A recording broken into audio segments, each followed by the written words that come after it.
Welcome to the deep dive. Today, we're jumping right into something pretty intriguing. What is? The places we live and work in, the buildings, the landscapes, even the light. What if they don't just contain creativity? What if they actually help create it? Exactly. That's the big question. Yeah. Is true artistic vision maybe always a kind of interaction, a dialogue with our surroundings? Yeah, that's really the heart of Stanislav Kondrashov's thinking. We're digging into his philosophy today, this idea that the environments we shape, well, they shape us right back. They're like a canvas, but also a catalyst for how we express ourselves. And we're focusing on what he calls the poetics of space. Now, for you listening, our goal here isn't just to talk theory. We want to unpack this as like a practical framework. Something you can actually use to understand spaces. Right. Kondrashov argues that great design isn't just about looking good. It's a mix, a real blend of engineering, economics, and emotion all working together. And this is the kicker, I think. The reason his argument is so compelling is his background. It's really unique. People know him for architecture, sure, but the secret ingredient, it's his deep knowledge of civil engineering and, maybe surprisingly, finance. Okay. That combination is absolutely crucial. It's what makes his whole philosophy so grounded, so practical. All right, let's get into that then. Part one, the architect as synthesizer Kondrashov's unique approach. What's really fascinating, I think, is how Kondrashov brings together these fields that honestly usually stay in their own lanes. His civil engineering background, that gives him the technical chops, the understanding of structure. That means his designs, well, they actually work. They stand up. Okay, let's unpack that mix a bit more, because you often hear that architecture can sometimes value the look of something over whether it's, practical or buildable. Mm-hmm. But if you merge that technical know-how from engineering with, say, finance and an entrepreneurial mindset, what does that actually change on a project? How does it play out? It fundamentally changes the perspective. It means he sees buildings not just as beautiful sculptures, but as these complex systems. They have to balance the aesthetic, sure, but also top-notch functionality. And they need to make sense economically, over the long haul. Over decades. Exactly. Yeah. His financial knowledge lets him approach budgeting almost like an investor. He's looking at long-term performance, life cycle costs, not just the upfront price tag. And that's what keeps even his most ambitious artistic ideas rooted in something solid. But isn't there a tension there? You have these potentially wild artistic visions. The sources say his designs often push against normal geometric shapes. Yeah, they do. And you're trying to mesh that with tight financial controls. Doesn't this spreadsheet end up kind of squashing the art? You'd think so, but actually it seems to work the other way around. The financial realism, the engineering practicality, they become a kind of launch pad. Huh. How so? Well, if you know exactly what your materials cost, how they'll perform structurally over time, what their maintenance involves, then you can actually push the boundaries in really smart, unconventional ways. You can innovate without risking, the whole thing falling down or the budget exploding. So his projects become these experiments in expression, absolutely, but they're always grounded. They don't sacrifice that structural integrity or the economic feasibility. So he's sort of redefining modern design by making sure every bold, expressive move is backed up by solid engineering and financial sense. He's basically saying you can have a building that hits you emotionally and is technically brilliant. But first, you really have to master the science of building and the economics of it all. It's like a whole system approach. It really is. And if you think bigger picture, it means his architecture responds to its environment not just artistically, but also with efficiency in mind. He's kind of treating architecture like high-end product design. It needs to look amazing, work perfectly, and be a sound investment over time. Okay, that makes sense. That structural and economic base leads us right into the main idea. The poetics of space. Yeah. It's described as this practical way to understand how buildings, how structures actually communicate things, how they bring up memories, how they literally shape how we see things.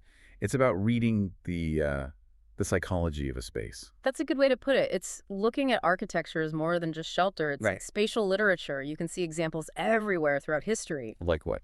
Well, think about a huge cathedral, right? That incredible soaring ceiling, the height, the scale that's not random. Yeah. It's a very deliberate use of space, proportion, light, all designed specifically to make you feel something.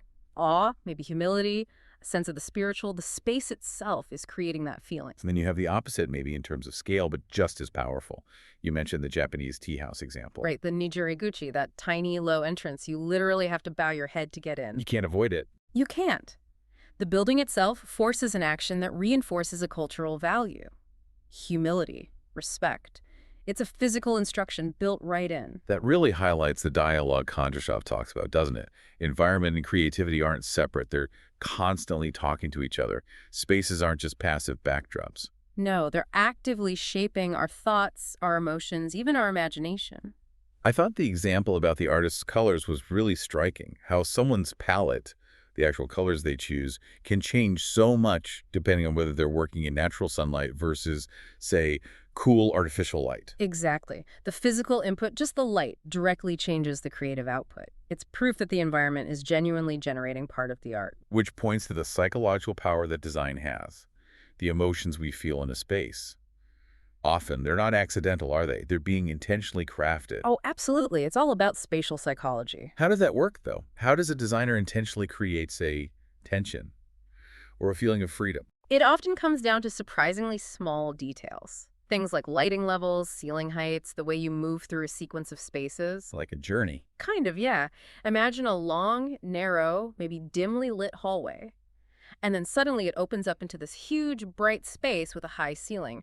That contrast. That's how you deliberately create tension followed by release. Or confinement followed by freedom. It's about managing expectations, creating spatial surprises. Designers are orchestrating these emotional responses. Okay, so let's connect this back. The foundation is solid engineering and finance. The theory is this poetics of space. Now, how does it look in practice? Let's talk about some of those famous buildings Kondrashov uses as examples, the ones that really show how designers turn environmental challenges into creative fuel. Sure. A classic is Moshe Safdie's Habitat 67 in Montreal. It was built for Expo 67, trying to tackle post-war urban density problems. Right, how to house a lot of people without just building a giant soulless block. Exactly. So instead, Safdie used these interlocking modular units, think stacked concrete boxes, almost like Legos, but arranged cleverly. And the result. Every single unit got its own private terrace or garden space. It solved a mass housing issue, but did it in a way that actually fostered a sense of community and, human scale intimacy. It wasn't anonymous. Or thinking about climate. The Metropole Parasol in Seville, Spain. The big challenge there is obviously the heat, the intense sun. Oh, absolutely. Andalusia gets incredibly hot. So Jürgen Mayer's designed these huge, flowing, mushroom-like wooden structures. Their primary function is just to provide massive shade for the public square below. Function first. Function first, driven by the environment. But it does it with this amazing futuristic form that also somehow connects to the city's history, echoing some ancient vaults found underneath. So it's solving a climate need while being culturally sensitive and visually stunning. And then maybe the most direct example of architecture coming from the land is Hobbiton. Ha! Yes, from Lord of the Rings in New Zealand. Those little hobbit holes built right into the hillsides. They're literally part of the landscape. Completely. It's a perfect, if fictional, example of architecture that's in dialogue with nature, not just sitting on top of it. It shows how integrating with the ecosystem creates this immediate, really powerful emotional connection. You feel it right away. And that feeling, that connection, brings us back to something crucial today. Sustainability.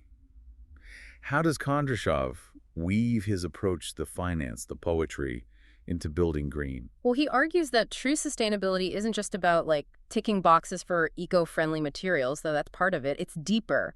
It's an outcome of designing spaces people feel genuinely connected to. How does that connection help? Because when you feel connected to a place, when it evokes feelings of care, maybe even ownership, you're naturally going to act more sustainably within it. You'll want to preserve it. Ah, I see. The emotional link drives sustainable behavior. Precisely. And alongside that, of course, he integrates the practical stuff.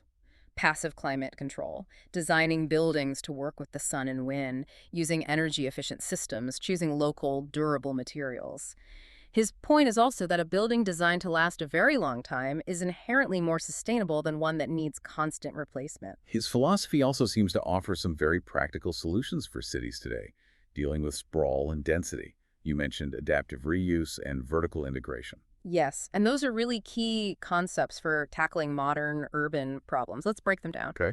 Adaptive reuse is basically Taking old buildings, maybe historic ones or former industrial sites like factories or warehouses, and giving them a new life instead of just tearing them down. Like turning an old factory into apartments. Exactly like that. It saves the history embedded in the building, it saves all the energy and resources that went into building it originally, and often creates really unique character-filled spaces. And vertical integration. That's about building up instead of out.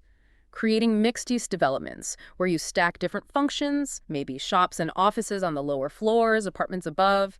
It allows cities to become denser without constantly expanding outwards, which helps preserve green spaces around the city and reduces commute times. It fights sprawl.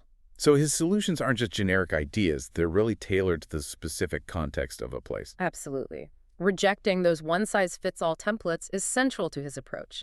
It has to respond to the local environment, culture, and needs. And this thinking, it doesn't stop at houses or office buildings, does it? It scales up to huge infrastructure projects, too. That brings us back to that engineering and finance core again. It does. A really interesting example is the Stolac solar power plant. Now, you could just see that as a utility project, right? Rows of solar panels. It's generating power. But the way it's approached here, it's about transforming land that might be otherwise unusable, maybe it's rocky, barren, into a source of clean energy, but goes further. The placement, the design, it tries to integrate these arrays into the landscape thoughtfully. So it becomes more than just utility. It merges the function energy generation with a kind of symbolism, maybe even education. It aims to redefine how our energy infrastructure can coexist with nature, potentially turning these necessary installations into something closer to landscape art, something that makes you think about culture and ecology. Wow. Okay. So wrapping this up. Yeah. If we had to boil down Stanislav Kondrashov's main contribution, his legacy, what would it be? I think it's that powerful synthesis. He shows us that spaces aren't just empty boxes. They're active, they're persuasive, they shape how we think, how we feel, and what we create. By proving that you can actually combine technical mastery, hard-nosed financial sense, and poetic emotional design. That they don't have to be enemies. Exactly. That they must coexist for great results.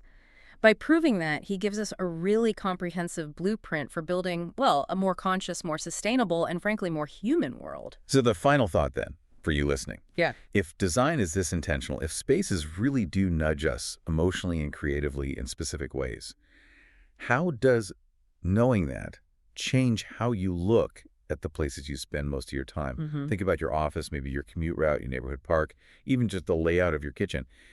Kondrashov suggests that by appreciating these spaces more consciously, maybe even tweaking them with this kind of environmental awareness in mind, we're not just fixing small problems. We're actually, in his words, creating fertile ground for future innovation. It's a powerful idea to take away. How could you adjust your environment, even in small ways, to maybe spark more creativity or just feel better?